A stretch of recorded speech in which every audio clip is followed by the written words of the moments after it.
ஒரு ஊரிலே ஒரு துணி வியாபாரி இருந்தார். அவருடைய கடையிலே கிடைக்காத ஆடைகளே இல்லை என்று சொல்லலாம். அவ்வளவு பெரிய வியாபாரியாக அந்த ஊரிலே வசித்து வந்தார். எனவே அவர் அந்த ஊரில் பெரிய மனிதராக மதிக்கப்பட்டார்.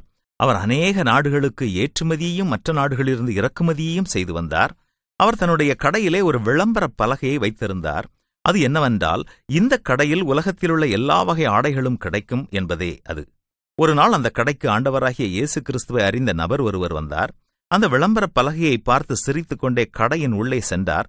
கடையில் உள்ளவர்கள் அவரிடம் எந்த ஆடை வேண்டும் என்று கேட்டனர். அதற்கு அவர் இரட்சிப்பின் ஆடை வேண்டும் என்று கேட்டார்.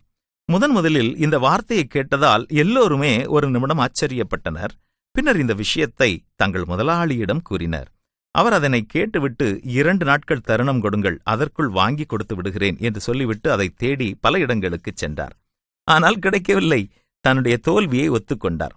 வியாபாரி இரட்சணிய ஆடை கேட்டு வந்தவரிடம் இதற்கு முன்பு இந்த ஆடையை எங்கு வாங்கினீர்கள் என்று கேட்டார். அதற்கு அவர் சிரித்துக்கொண்டே சொன்னார், ஐயா, இந்த ஆடை உலகத்தில் எங்கும் கிடைப்பதில்லை. இந்த ஆடையினுடைய உரிமையாளர் இயேசு கிறிஸ்து ஒருவரே. அவரை விசுவாசிக்கிறவர்களுக்கு மட்டும்தான் அவர் அதை கொடுப்பார். இந்த ஆடை நம்மிடம் இருந்தால்தான் நாம் பரலோகம் செல்ல முடியும் என்று சொல்லிவிட்டுச் சென்றார். அன்பரே, விதவிதமான ஆடைகளை வைத்திருக்கிற நம்மிடம் இந்த இரட்சிப்பின் ஆடை இருக்கிறதா? சோதித்துப் பார்ப்போம்.